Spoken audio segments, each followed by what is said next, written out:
Hey guys, this is Juan from Team Sketch to React. I'm going to show you a really short pro tip here. For Marcode.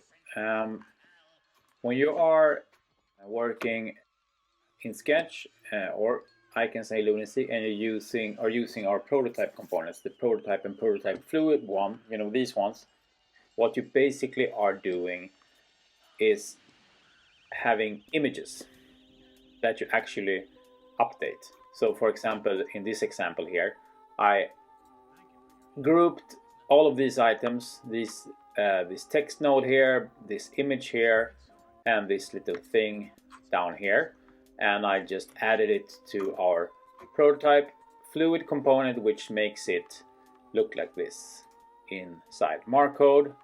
So the good thing about this is that I want it to be placed like this, and this is done for iPad portrait mode.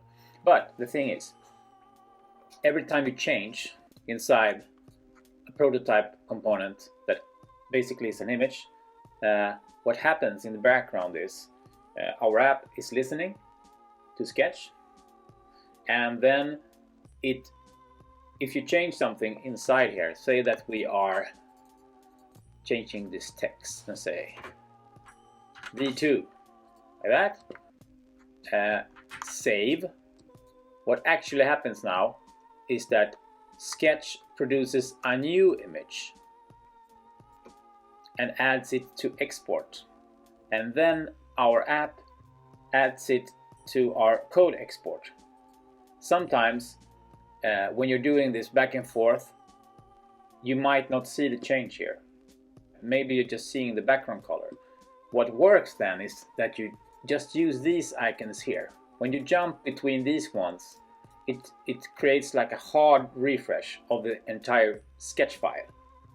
Also, you can, for example, jump between artboards like this. That is also a great way to do a hard refresh. That's it. This was a very short pro tip. Power bomb.